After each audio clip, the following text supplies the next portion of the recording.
Hello and welcome to the World Soccer Talk podcast. My name is Christopher Harris and I'm joined today by Kartik Krishnaiyer. Normally on a normal podcast that we do, we cover everything from talking about the television coverage, streaming coverage, as well as our favourite matches we've watched, favourite commentators. But we thought it'd be a great opportunity here, a great time to go ahead and do a deep dive on a brand new series that's out there. It's been out for a few weeks now, but still many of us are kind of catching up and watching these episodes of Welcome to Wrexham, which is a documentary series that's running on FX, also available through Hulu on streaming. And Kartik, I know I've been loving this one, but what about you? And what's different about this one than some of the other documentaries that we've seen? Well, I think that there's more of an emphasis on the ownership and the community than there have been in other documentaries, which have been largely based around, okay, so the QPR documentary that I love, 4-Year Plan, which is now dated, right? It was made in after the 2010-2011 season. That documentary focuses heavily on the ownership, which made it more interesting than documentaries that just focus on players and coaches. But the more recent documentary series we've had in this sport, the Juventus one, the Borussia Dortmund one, the Arsenal, Spurs, Manchester City, they've all been based around coaches, it seems like, more than anything. And maybe to a lesser extent, players and constant focuses on matches, right? And results of matches. And then fallout from results of matches. This, granted, we do have episode 2, which focuses heavily on failing to make the promotion playoffs. The half season, the first half season that Reynolds and McElhenney had bought the team, and then the fallout from that. But it's much more about the community and about what Wrexham AFC means to the fans in that community, to the community itself, how important the club is as an institution, and how it defines Wrexham. And I don't think we've seen a documentary series, Chris, quite like this in terms of that scope. Yet at least available to us in the United States. Yeah, so the two things that interest me the most, and we'll get into this a little bit later in the podcast, in terms of Welcome to Wrexham, are promotion relegation, and then also the accessibility of games, or lack of accessibility of these games, if you want to watch them, if you're a fan in the United States, or just somebody who's interested or curious about this. We'll get into that in a little while. But going back to that ownership model and then the community aspect, the two things you mentioned, Kartik, that you're really interested in. I mean, as an aside, I think it's really interesting in this one where the more episodes I watch, I'm more really pleased with Rob McElhenney in terms of he's the driving force in this. And it seems that, I don't know, so far, like Ryan Reynolds doesn't seem to know much, or he cares for sure. I mean, he's invested. But Rob's the one that kind of wears the heart on his sleeve and seems to be more really focused on he seems to have more soccer knowledge than Ryan Reynolds. So far, I'm waiting for Ryan Reynolds for something to happen where I'm like, okay, wow, he gets it, he understands it. However, whether he gets it or understands it, it doesn't matter, because the two of them together, in terms of the ownership model, I think it's pretty intriguing. And I don't think we've seen anything like this before. I mean, as far as two celebrities going in and buying a club. But what about you, Kartik? What for you makes this different? Why is ownership so important in terms of this one? Yeah, I completely agree on the McElhenney Reynolds dynamic. I think clearly Reynolds is he's kind of invested, but I think it's like a secondary project for him. Whereas I think McElhenney, maybe being the bigger sports fan to begin with, right? He talks about his fandom for the Philadelphia Eagles in the very first show. I think McElhenney is the guy, from my perspective, that's driving this, right? He's the guy who's invested emotionally, and maybe the financial investment is the same between the two of them, but I I really am enjoying seeing him as an American celebrity / American sports fan really take to promotion and relegation, as you mentioned, and the nuts and bolts of managing or owning a football club in the lower divisions of the English / Welsh pyramid, and his desire to put the best people in the job that understand the local community and understand football in England and Wales, including the absolute maniacal way he went by getting Phil Parkinson as the manager, right? The commitment and dedication he showed to that. I think most other owners would just give up in that situation. Move on to the next target. Yeah, for anyone who hasn't listened to the interview that Kyle Fansler did with Humphrey Kerr, who's the executive director at Wrexham, definitely go back and listen to it in our last episode. A couple of things that do jump out at from that episode are that it was Rob McElhenney who was working with Humphrey Kerr. They're both actors, comedians, writers, working on the show Mythic Quest, which was on Apple TV. It's actually a very good series, very funny. And it's the two of them were talking kind of like off camera, and oftentimes Humphrey Kerr would be watching a soccer game, watching Liverpool, or just consumed with Liverpool. And Rob was interested by this. He was kind of curious about this. And then Humphrey Kerr encouraged Rob to go ahead and watch Sunderland Till I Die from Netflix. And as soon as Rob saw that, he was like, oh my gosh, this is incredible. This is crazy. And then from there, discussions happened about trying to acquire a club in England. And Humphrey mentions in the interview that they had 8 clubs that they were looking at as potential clubs, and they rated each one of them based on a whole bunch of different criteria. Community was part of that kind of algorithm that they came up with, and ultimately they decided on Wrexham. And then it was Ryan Reynolds that came in to say, like, hey, not only am I interested in sponsoring the team or working together with you, but I want to be in on that ownership model. I want to be in on that. I want to be a kind of a co-owner. And I think this is interesting, Kartik, too, because this flips the script. Sunderland Till I Die is one of the best soccer documentaries I think ever made. I mean, probably not the best, but one of the best. But that was mostly focused on relegation, seeing a club that was previously in the Premier League and going down the ladder. Here's an opportunity to flip the script and have Sunderland Till I Die, but this is Wrexham Till I Live, which is, from the 5th tier, seeing them going up the ladder. And what's unique about this, maybe they'll be stuck in the National League for many seasons in the future, probably not, but maybe. But what's different on this one is that it is televised. It is.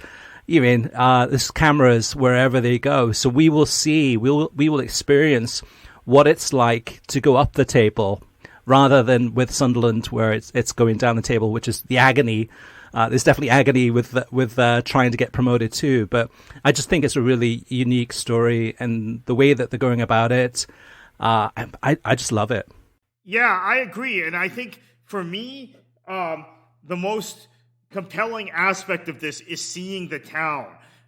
Wrexham's, and to be honest with you, I remember Wrexham getting relegated out of the Football League. I didn't realize it now has been, present day, but obviously the documentary starts a year and a half ago. But present day, it's been 15 years since that relegation. And I'm here thinking that the situation at Stockport, no spoilers, but I guess about the series if you haven't watched it yet. But Stockport is a club that I have a soft spot for. I basically support. I'll admit, since they've been out of the Football League, I have not followed them as closely as I used to. In fact, I don't follow them closely at all. I just check their results. I used to know the Stockport players. I used to follow Stockport really kind of as my second club behind Manchester City. But Stockport had been in the Football League for over 100 years, dropped out, and has been out now as this documentary is being made for 10 years. And I think that's particularly tragic. I should tell you, though, Chris, as an aside, as we talk about this, watching the documentary with my wife, who's not a football fan, although if she was pinned down to ask what club she likes, she'd say she likes West Ham because she's an EastEnders fan. And they're constantly talking about West Ham on EastEnders. I'm watching the documentary with her. There is an episode where Wrexham plays Stockport, and Stockport wins, and I'm excited. And she's mad at me while we're watching the documentary. And then I reminded her, she had forgotten this, that, hey, remember, Stockport's a club I used to keep an eye on. I had even, in the early days of iFollow, was it iFollow then, or whatever package the Football League offered? I actually bought it one year to get Stockport games, and then that was the year they were relegated from the Football League, so 10 or 12 years ago. But yeah, so it's creating this attachment, I think, for neutrals who are watching it to support Wrexham. Also, I should mention my wife is from Philadelphia. She loves It's Always Sunny in Philadelphia. Rob McElhenney is someone she adores. So he's actually the connection for her. Whereas I think for most people, Ryan Reynolds is the bigger name, right? He's the guy everybody seemed to know, including me. But for her, it's actually McElhenney and the Philadelphia connection, which is kind of cool also. Yeah, the funny thing is that my wife has also been watching this series with me. I don't think every single episode, but she's definitely sat down and watched it. And that's the thing too. I mean, the attraction of having a Ryan Reynolds and a Robert McElhenney doing this together, where it's two very noticeable, visible celebrities, very engaging, very very fun to watch and listen to. They definitely have their comedic side. It makes it very, very, I guess, what's the word I'm looking for? Very mainstream. It's not a mainstream story by any means in terms of two Hollywood celebrities buying a fifth tier club. That's not sexy, but perhaps having the host is sexy in the story of them trying to go up the ladder. But the other thing about this too is that I think the way that they've filmed it has been really well done. It's not condescending to me as a soccer fan. So when they do have descriptions of, the Welsh word for whatever it may be, and the English word, I don't know, pitch, like something as simple as a field, and English people would call it pitch, and then in Welsh it would be kai. It's not condescending because it's also translating it into Welsh. But the way it's set up, I think in many ways, Kartik, I had a revelation the other night. I was thinking about this a little bit, and I was thinking to myself, this is actually set up better than Sunderland Till I Die. Sunderland Till I Die seemed longer. I don't know, these episodes go by so quickly. It's, less than 30 minutes each episode. We're about almost halfway through season 1. But I think it's really well done, really, I guess, approachable. It's something that it's easy to watch, it's entertaining, and it's interesting to watch at the same time. And I think the ownership model, from my memory, I can't think of anyone else who's gone in to buy a club, celebrities, and filmed it. This seems to be kind of the first that I can think of.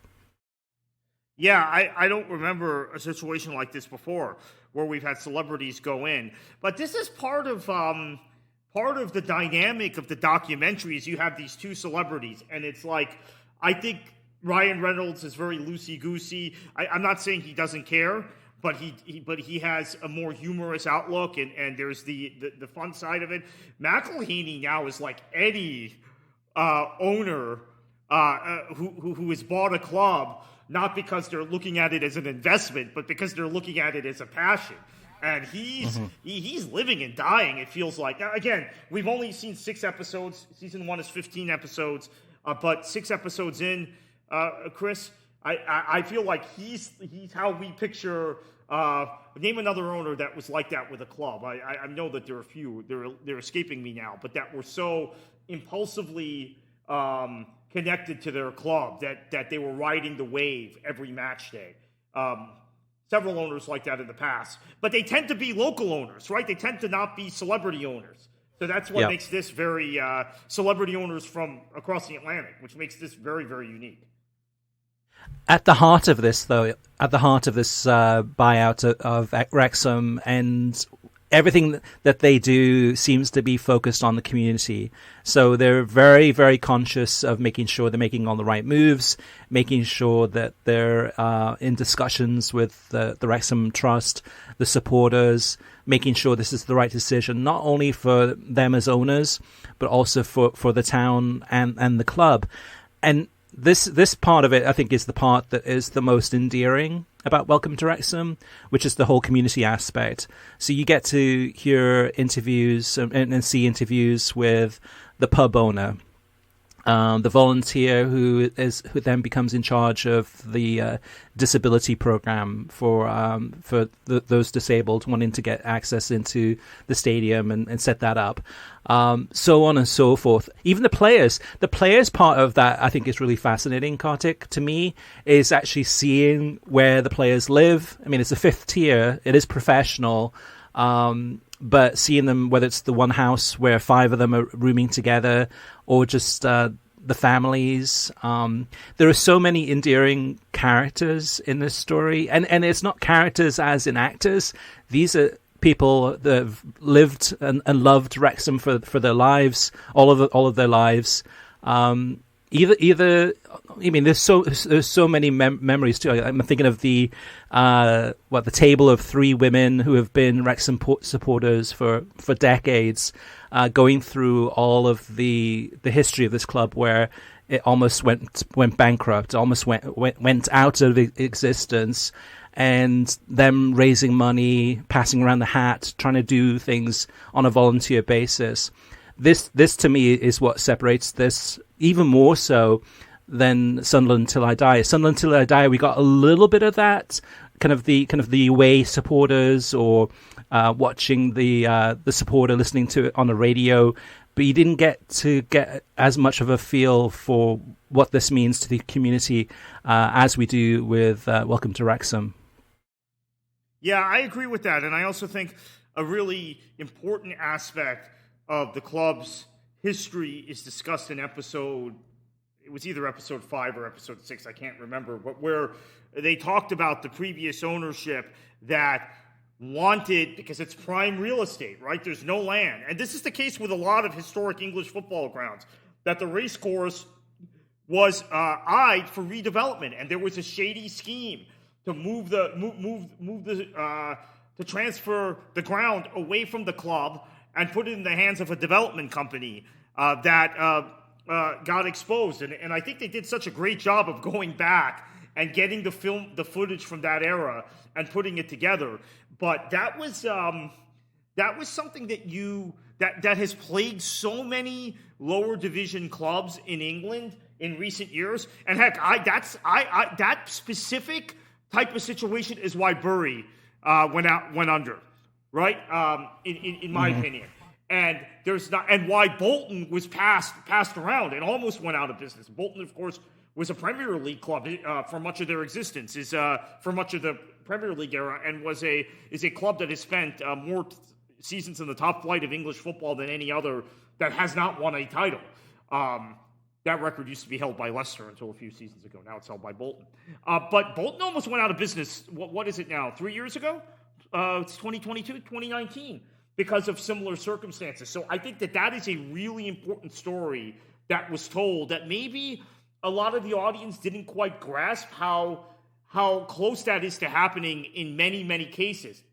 And in the case of Wrexham, as you said, the ladies we're talking about, those 3 ladies, they passed around the hat, they raised money, the Supporters Trust took over the club, they saved the club. But of course, like most clubs, we saw this with Pompey also. We've seen it with other clubs in England. The Supporters Trust can only be a stopgap to run a club. They never really... Wimbledon's a great story, but I think that's an exception. They can never really be the primary owners long term if you have a certain level of ambition. Yeah, I think in many ways this series is the perfect storm. It has a little bit of everything in it. It has a club almost going out of business, a club with a long history, some memorable days, beating Arsenal in the FA Cup. Being in kind of the usually more of a championship club in terms of that second division tier level, but also third division, fourth division, etc. Also the fan base. There's a lot of things in here. I think for this series so far, what we're missing. And no spoilers, please, Kartik. But what we're missing is that success on the pitch, and hopefully, ultimately, that will come. Hopefully, in that it's well deserved that they earn it, which you have to. It's not easy to get out of the National League, as they mention. It's a really tough league with a lot of teams in there that they're strong. They're teams, well-known teams with good squads. But overall, though, I think it's got a little bit of everything in this, and I guess that's the other part of it too, is that this shines a light on a story for a lot of Americans and soccer fans around the world on what life is like at a fifth tier club. This is not. With a championship with Sunderland, right? And Premier League and Sunderland, it felt like Sunderland was still in the Premier League in terms of the training facilities, the stadium, the players that they had, the managers. That was something we're very familiar with in terms of seeing clubs operate at that level. What we're not used to is seeing a fifth tier. And what that means in terms of a lot of volunteer staff, the gym. That's most apartment complexes, anywhere in the United States have a better gym than what Wrexham has in their stadium.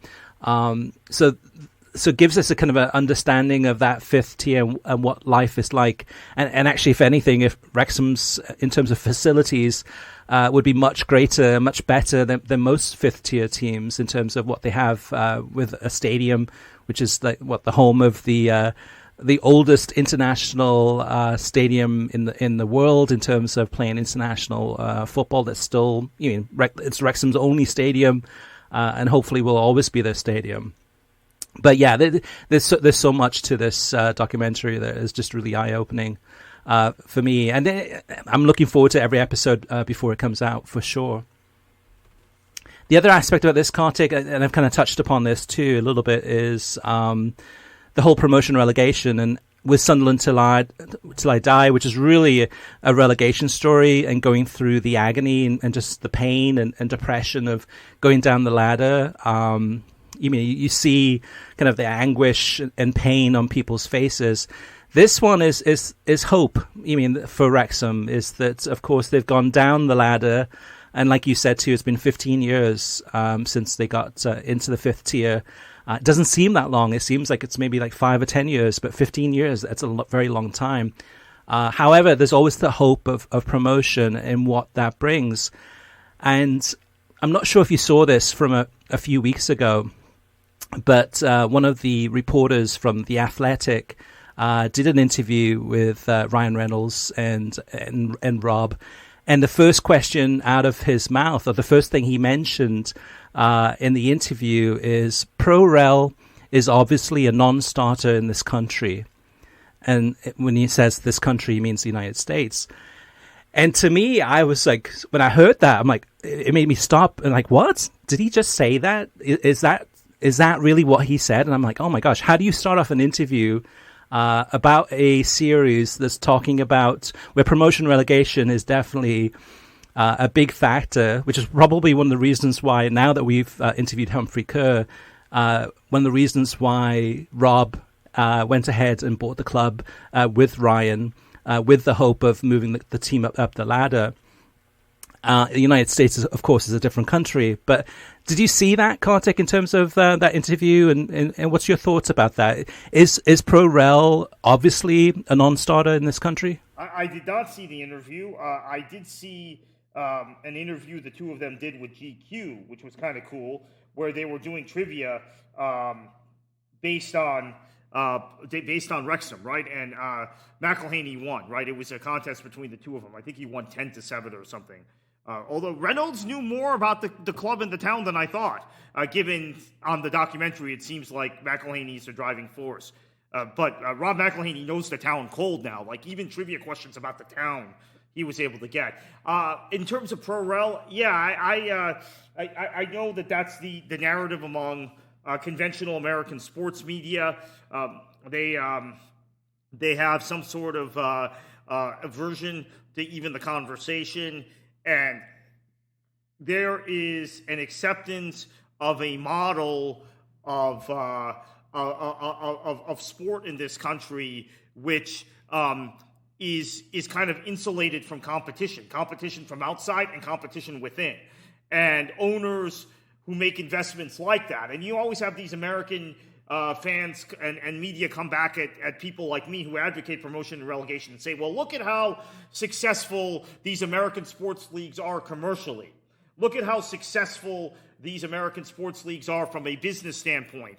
Okay, that's one aspect of it, but I would argue that you could be even more successful, particularly in this sport, which is a global sport, if you open up your system and you're part of a global marketplace rather than just a domestic marketplace or a limited marketplace in how pro-rel, how a closed league works. And then secondly, I think this is most important, for communities like Wrexham, the equivalent of Wrexham in the United States, the equivalent of Villarreal in the United States or Canada, those cities would not have first division clubs in this sport or in other American professional sports. They'd have a AAA baseball team or a AA baseball team. Wrexham's case, they'd have a single A baseball team. So there's you're put in sort of it's like a class system, right? You're put in the bottom of the barrel in the class system, right? In a tier lower system. Class. Yeah, you're a lower class or you're middle class or you're upper class or whatever, and you can't move one way or another once you're in the American system. So it's a system that also prefers major cities and major metropolitan areas. So you could never have a club like Burnley stay as long as they did in the top flight until last season, right? They would never be able to. Blackburn Rovers obviously won a title. We know Jack Walker came in. We know that story. But that's not possible in closed league American sports, because it's not just that the leagues are closed. It's that the leagues then gravitate to only the biggest metropolitan areas and only the biggest cities. So if you're in Omaha, you're out of luck. If you're in Des Moines, you're out of luck. If you're in Fort Myers, here in Florida, you're out of luck. You have to drive to Fort Lauderdale or Miami to see professional sport, or Tampa or Orlando to see professional sports. And that's or top flight to professional sports. That's really not fair. Yeah, the attraction that made Rob McElhenney and Ryan Reynolds acquire Wrexham, the attraction was promotion relegation, is to buy a club and invest in that club, which they have done already through players and facilities, and they've got some big plans. But the attraction for them is to go ahead and create a success story, create a Cinderella story where you can take something and hopefully with investment and sporting merit, see that team succeed. Now, the attraction for viewers watching Welcome to Wrexham is living that dream, is seeing that, and it's in both the ownership side and in the viewership side, in terms of Ryan and Rob and us, the viewers. The attraction is promotion relegation. It's a concept that is foreign to most Americans. That's what attracts us to the story. At the heart of it, and yes, there's the community aspect, there's the ownership model, there's the characters and everything involved in this, and the great production. But the number one attraction is how unique it is, that the whole concept of promotion relegation. So, and I'm sure for Rob, when he was probably watching Sunderland Till I Die, and then maybe learning about or understanding the concept of promotion relegation, was such a foreign idea that, like, wow, you can actually buy a club at a lower level and see them rise to the top, and sometimes teams also fall, right, from the top to the bottom, but that is the risk and reward, that is the sporting merit, and that's what attracts us to this game. Without that, it's very sterile. It is like you said too. If you're living in a city or living in a town, really a large town in the United States that's not in a big TV market, and your hopes of having your local team be a big box office draw playing in the top league, that's effectively at this point in time, it's never going to happen. So you can't live the dream. But going back to what the Athletic said, and if I was the reporter, if I was the Athletic, I'd be embarrassed by this question.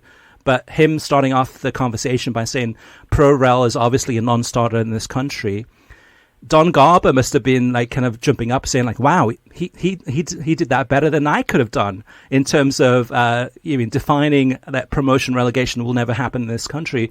By doing that, you're basically saying that you give up. It's a self-fulfilling prophecy that promotion relegation will never happen in this country. Kartik, what's the chances of? So we saw in England, 1992 or the early 90s. Sky Sports and B Sky B, a lot of kind of the mega companies in terms of TV viewership, and the clubs at the time were very upset in terms of they thought that the game wasn't run as effectively as it could have been, and they weren't making as much money. At the end, they formed a breakaway league that became the Premier League in 1992. In the United States, is there any possibility, you think, in terms of in the future of a breakaway league being formed where you have investors coming into this country and saying like, hey, let's go ahead and take the current, let's go ahead and create a new model that's going to be bigger and better after the 2026 World Cup, where we're going to have some teams, we're going to have promotion and relegation, we're going to set this up to really succeed in this country, where people in the United States are going to watch this and be attracted to this rather than watching soccer from overseas. Is that a pipe dream, or is there something to that? It could happen, but it would have to come from outside, as you're stating. It would never happen from American investors because the closed league system, I think, is baked into high-level investment in the United States. You can get investors who have less in the way of resources that are interested in promotion and relegation. In fact, I've dealt with a lot of them. I've tried to get promotion and relegation going in this country, as have many other people. But the high-end investors tend to be, and I know this is going to create all kinds of anger when I say it, but they tend to be very risk-averse in the U.S., and so they won't do it. And so this is going to have to come from outside. So what about the U.S. Soccer Federation, Kartik? Because we know, you know, of course, and our listeners know this too, because we've reported on this over the last couple of years. But the big divide happened, which is a big deal within U.S. soccer. But in terms of U.S. soccer and MLS working together on the TV rights deals, if you wanted to go ahead and have the rights to Major League Soccer, or if you wanted the rights to U.S. soccer, U.S. men and women, Major League Soccer is automatically included in that rights package. There wasn't a way to separate it. But now where we're at is that those rights have been separated. So MLS, as we know, sold their rights separately. US Soccer sold their rights separately too. So there is a divide there. They're not working together as they were before, which is a big deal. If US Soccer said, hey, you know what, we can go ahead and we feel that we can set up a soccer league, a breakaway soccer league, and then we, US Soccer, can go ahead and profit from this and maybe take some outside investors from overseas and form something. Is there anything there, or does US Soccer maybe not have the desire to go ahead and do something like that, Kartik? They don't have the desire to go ahead and do something like that. They are probably as big a problem as Major League Soccer. I think Major League Soccer, well, now MLS is a bigger problem, right? But I think if MLS had not been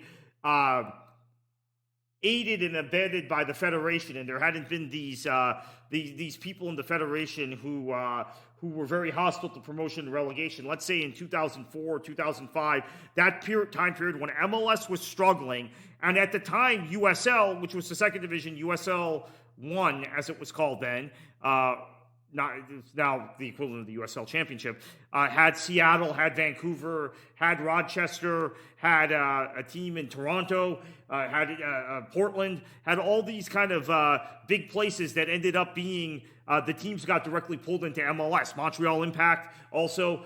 Then at NASL, we had a similar situation, right? There was an open hostility, and NASL, we had Montreal, Vancouver, and Minnesota who went to MLS. Vancouver never played formally in our league, but they had affiliated with us and would have played in our league if they hadn't gone to MLS. But at that period, you had a will for it, and I think MLS as a business was in a bad place, and maybe would have been open to it, but the Federation didn't want it, and the Federation fought it, even though they'll claim they were agnostic or whatever. They were almost like an absentee landlord that wanted leagues to get predatory with one another. So MLS coming in and taking USL teams, taking NASL teams, then USL turning around and taking NPSL teams, or NASL and USL poaching off of one another. There was more on USL's end poaching, but all of that has been encouraged by the U.S. Soccer Federation, which has created an atmosphere of not only destabilized, but an atmosphere where leagues are predatory, and the Federation doesn't serve as a partner with other soccer entities in this country, but as an absentee landlord that does sanctioning, but then when they want to stop something, they come in as a gatekeeper. So one day they're an absentee landlord, the next day they're the gatekeeper, blocking progress. So, U.S. Soccer Federation is responsible for the situation we're in this country, more than any other entity, including Major League Soccer. Yeah, so going back to the series Welcome to Wrexham, the one thing that I find interesting, Kartik, about this is that it's almost like a time warp. So you and I know what happened last season for Wrexham. However, if you're watching the series and it's usually 2 episodes every week, the time period that these things are happening is a year ago.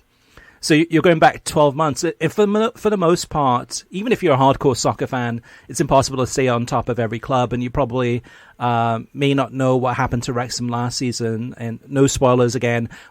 You will find out pretty soon. I just think that's interesting in terms of that. But the other part of it too is that, and this was mentioned in the interview with Humphrey Kerr, where Kyle Fansler was talking about this, and it's one of those things that the National League, if you want to watch those games and you're outside of the UK, or even if you're inside the UK, it's really, really difficult. There's no legal way to go ahead and watch these games. So in some ways, that's actually an advantage, because it doesn't spoil, for the most part, the enjoyment of watching Welcome to Wrexham, because most people watching these episodes don't know what happens next. So the suspense part is kept there intact.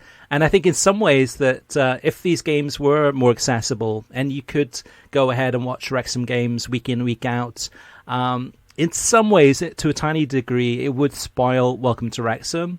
So I think, yes, it's great that Ryan Reynolds especially was very vocal on Twitter, pushing the National League, saying this is ridiculous. We want to grow our team, our club, our brand, worldwide, and it's ridiculous that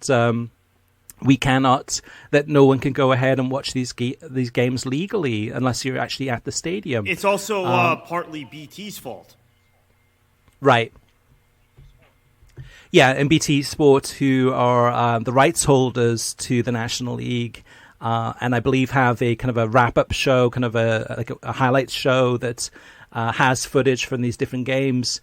But it is funny though too, because obviously it'd be great for Wrexham to get this coverage, to have people be able to watch games week in, week out. But then if they do get promoted, if they do go through the league system, it's going to be quite a while before you can actually watch Wrexham games even then, though, too. For me, as a fan of the Championship, or as a fan of a club that's in the Championship, yes, I can watch every single game, but I have to pay over $200 a season for the rights to be able to, or have access to subscribe to watch these games, the home and away. I guess for iFollow, this could be huge for iFollow if Wrexham moves up through the ladders, through League One, League Two, etc. However, I just kind of think it's interesting that we can't watch those games. Have you watched any of the coverage on YouTube, Kartik, from Wrexham? Because their coverage is really good in terms of highlights package, interviews, etc. Yeah, I have, and it's really well done. But again, most clubs don't have the resources in the National League to do that. So in order to grow the sport, you have to be willing to put the effort and resources in at that level. And this is part of my issue with the Premier League in general, right? I mean, I know there are a lot of people who want pro-rel in the United States who argue with me about the Premier League and say, isn't that great? Isn't England the model? Well, no, it's not the model because, and we're continuing to this day, even last week, I think it's all the acrimony's been put aside because of the death of the Queen, but there is a live dispute going on in how much money should the Premier League put into grassroots football and into the Football League below them. And the system in England was very different before 1992, right? Now, I'm not saying that it needs to be completely egalitarian like it was before 1992, because clearly that system it didn't allow Manchester United, Liverpool, the five clubs that led the Premier League breakaway, Manchester United, Liverpool, Arsenal, Everton, and Spurs. Spurs were the fifth club. It didn't allow them to leverage their brands globally the way they wanted to. And obviously, three of those brands, Arsenal, Liverpool, and Manchester United, became absolutely huge globally after the Premier League breakaway. So I understand that and I respect that. But at the same time, I think that there's, as a result, been a lack of investment, particularly in League One, League Two, and the National League, as they're now known, as they're now called. So Wrexham does a great job with that production, with that package, but most clubs at that level don't have the ability or resources to do that, or the expertise, right? Wrexham clearly have an expertise in media and broadcast. I wouldn't be surprised, Kartik, if in the next 12 months we see a bunch of people walking around the streets of the United States wearing Wrexham shirts. You know, I mean, it could be that kind of the hipster connection, but also could be something too where fans feel that they're a part of a team, or this could be a team that could be their second team or their third team that they support. I mean, they might support a team in the Premier League, they might support a team in Serie A or Major League Soccer, or wherever it may be. And Wrexham is a team that they have a soft spot for. The interesting thing too, I think, about this series, Kartik, I want to get your take on this too, is the subtitles. I'm dead against it. I think it's crazy.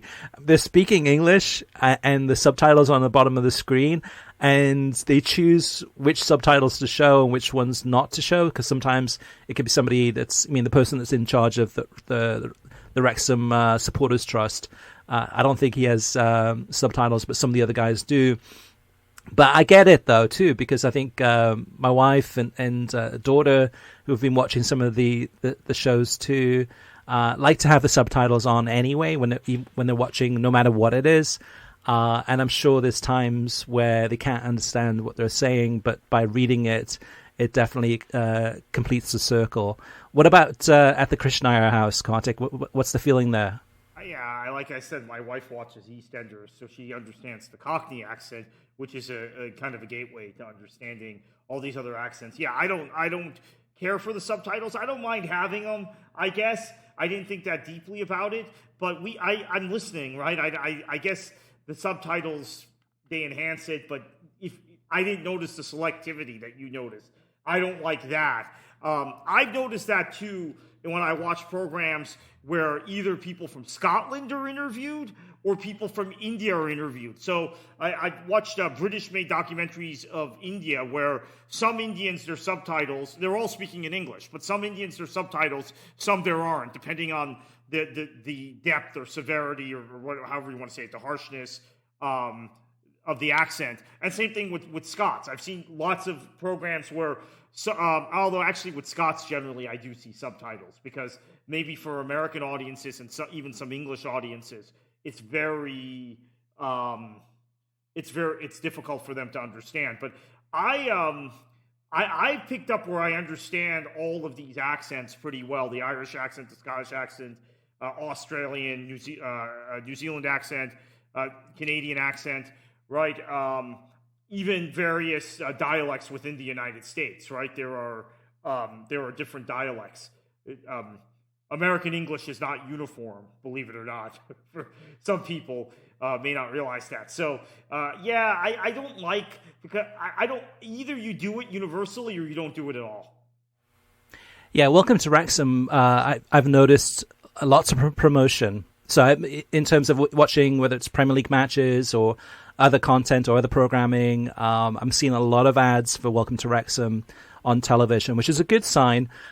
I just wonder, as an aside, like what everyone in the MLS headquarters are thinking when they see that, because it's something that asks a question like, well, why doesn't this exist in US soccer? And you have that to a certain degree too with Ted Lasso. Ted Lasso is not a story of promotion and relegation, but that is one of the threads in the story. And I'm sure there's probably, some Americans going like, okay, even Ted Lasso, I think in some of the episodes, there's promotion relegation. Wow, you can actually get relegated down the ladder. Like that's crazy. Like, who thought that was a good idea type of thing. What about the music though, Kartik? What about the intro, the openings? Any thoughts on that? Yeah, I'm a big Buddy Holly fan, so I love that they're using Every Day as the theme to Welcome to Wrexham. And I think it's doing, it's getting you in the mood, right? It's a very sentimental song. It's in a way a little bit of a tearjerker because we know that Buddy Holly then died in a plane crash soon after that song was released. But it's, some of us know that. I guess a lot of people don't know that. But it gets you in the mood and the tone for this kind of sentimental Welsh town where the football club means so much to them. And I think it sets the tone brilliantly. And as I said, as you said, actually, a lot of it is prompted by the fact that McElhenney had watched football while he's producing programs and had watched Sunderland Till I Die. And so there's that element of it too. And there was, in Sunderland Till I Die, one thing they did a very good job of was showing the volunteers, the ticket takers, the people in the town, how they interact with the football club. I don't think they quite got into the depth of what the club necessarily meant to individuals in the town, the way Welcome to Wrexham has done so far through 6 episodes. But it is very much kind of a combination of all of the things. And here's the other thing. I know for a lot of people watching, they haven't worked in a football club or they haven't worked in a football league. I've done both. So for me, the documentary is even better than maybe it is for a lay fan who just wants to see football. And might like listening to Mikel Arteta's team talks and Pep Guardiola's team talks in the Amazon series. I after one or two of those, I checked out. The Mourinho one, the Spurs one, was more interesting just because it's Mourinho, right? And we know how his personality is. But that doesn't excite me the way seeing a club operated and the relationship between a club and a town is. But I understand some people may be different. They may like the Arsenal documentary series better than they like this. I guess to each their own. Yeah, it's funny, Kartik. If you went back, say, 15 years ago, which you and I would have been doing the podcast back then, or variations of it, or you were writing for what was then EPL Talk, later became World Soccer Talk. But 15 years ago, if you said to me, Kartik, either on the podcast or in written form, that I predict in roughly 15 years that 3 of the most popular shows on television in terms of soccer would be the trilogy of Sunderland Till I Die, which is vastly very, very popular on Netflix. Ted Lasso on Apple TV, one of the most popular success stories that Apple TV has had. And now on FX, which is a major network, and it's on FX, it's on Hulu in the United States, it's on Disney Plus in Europe.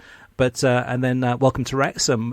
15 years ago, if you made that prediction, what would have people have said back then? Oh, it would have been crazy. I mean, it is ironic it's 15 years because The summer of 2007, I remember very well being the summer that Ebbsfleet United began looking for club members in the U.S., and I signed up to being part of that football club, and it was just a very niche thing. Sunderland, you mentioned specifically, Jonathan Wilson had written a book about Sunderland that I think was finished that summer that I ended up reading soon thereafter, that had got me intrigued in the history of that club. Now, it didn't make me a supporter of that club. I was already supporting Manchester City at that point, and as I've said on this podcast, I had my second club was Stockport. Nowadays, my second club would probably be Queen's Park Rangers, but that's a different story. But it's funny because then Sunderland becomes a household thing 10 years later when the Netflix series comes out after that Jonathan Wilson book. Jonathan Wilson book chronicles them returning to the Premier League. The Netflix series chronicles them falling out of the Premier League, but that shows how much the popularity of the Premier League specifically changed from 2007 to 2017 when Netflix did that series. Then you talk about the Wrexham thing 15 years later. Yeah, that's pretty unbelievable because the Ebbsfleet United thing was a very niche U.S. Niche thing in the U.S. And then in terms of Ted Lasso, I think that to me is the most unbelievable thing because, quite honestly, I know maybe you felt differently than I did. I always felt like I was isolated as a fan of English football in the United States. No one cared about it, right? No one knew about it. I still believe that even after NBC elevated the scope and scale of Premier League coverage in this country when they got the rights in 2013 and used that character right away, right? Ted Lasso was a big part of their initial promotional campaign when the Premier League rights went to NBC Sports in the summer of 2013.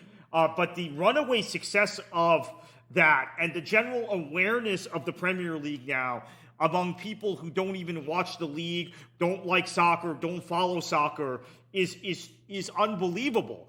It's like the Premier League has become, what do we have?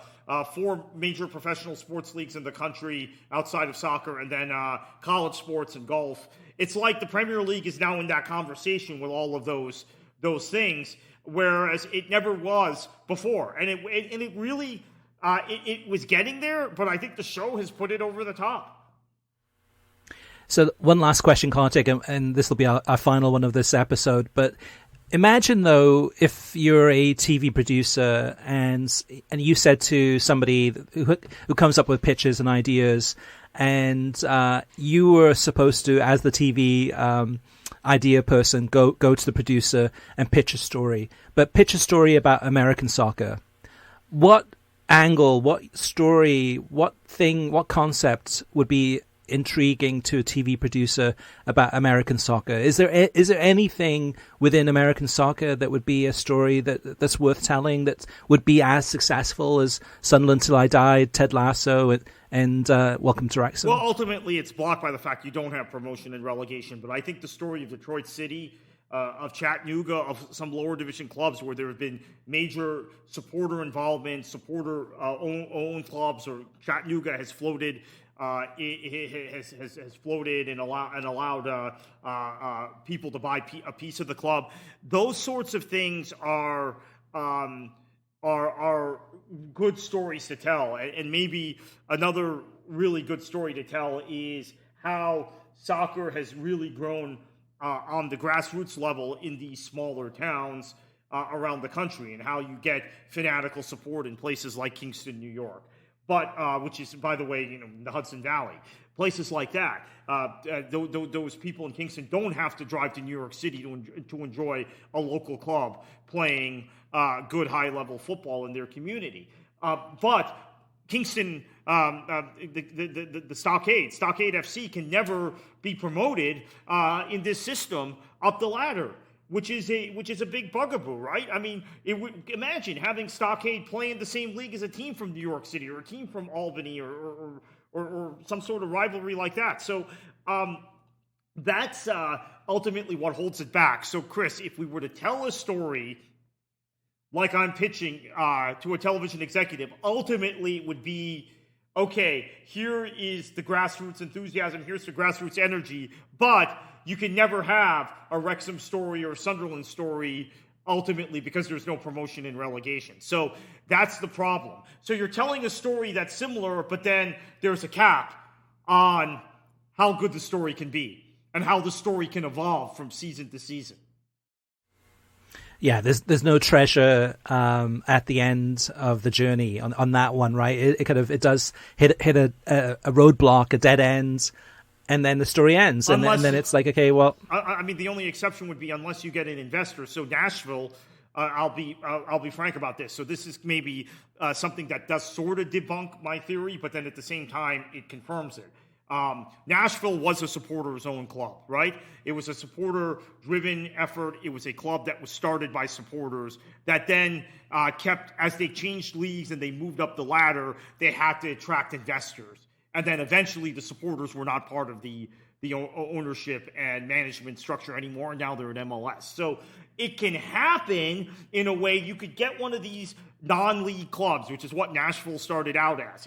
They started out as an NPSL club, run by supporters, and climbed the ladder. Then they went to PDL. Then they went to USL. Then they end up in MLS. But along the way, you have to make these compromises where it can't happen really organically. So, I mean, I guess if there's one club you want to chronicle that climbs the ladder, it would be that one. But the reason they were able to climb the ladder is they got outside investment. And eventually the people who started the club don't run the club anymore. They might go to games, but that's it. The story that I want to that I would pitch is a story that's already been pitched, and it still isn't out. I've heard nothing about it in quite a long time.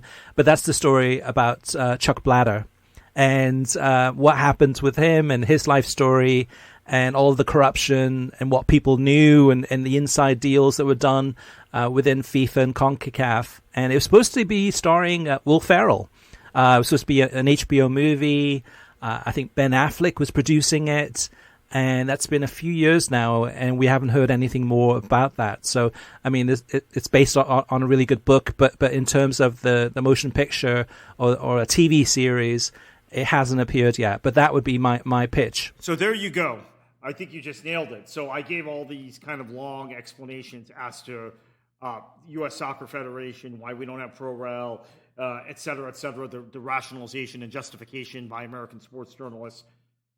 Chuck Blazer. There you go. I mean, if Chuck Blazer doesn't have the influence in FIFA, ultimately, that he had, I think maybe the system looks very different. In a good way or a bad way? Oh, in a positive way. If he's not around, then I think the U.S. has to build a system like the rest of the world. They don't get to take these shortcuts. They don't get this protected status that they've gotten. Effectively, there's one set of rules in this sport for every other nation in the world, and there's a different set of rules for the United States. And that's because of Chuck Blazer and because of the influence he accrued within the larger FIFA community. And convincing FIFA, and we know how corrupt FIFA is, convincing FIFA that there was more money to be made in the United States because it is the greatest captive consumer market in the world. We know this. More money to be made in the United States than in other places, which is true. So let's take all these shortcuts. Let's do it differently here. Protect us, and then we'll make sure you're rich also. And that's what happened. That's a very 30-second summary of a 30-year, 40-year story. And there's many more layers to it, but that's kind of the simple takeaway. I think I did a Freudian slip there, Kartik. I think I called him Chuck Blatter, which tells you a lot, right there. That's appropriate. Just that's that you're thinking the same thing. I think all of us are thinking. All right, let's end it there. But listeners, if you do have any feedback or any questions about Welcome to Wrexham or anything about television, streaming, etc., definitely get in touch with us. You can reach us through email, which is web@worldsoccertalk.com, facebook.com/worldsoccertalk. You can leave us a message there. You can also tweet us at worldsoccertalk. And also post your comments on the website at worldsoccertalk.com in the podcast thread. And we'd love to read those out in future episodes. Last but not least, you can also leave an audio voicemail at 561-247-4625. And on behalf of Kartik and I and the World Soccer Talk crew, thank you for listening. And Kartik, heading into another week of soccer, what are you going to do and what should the listeners do? Enjoy your football.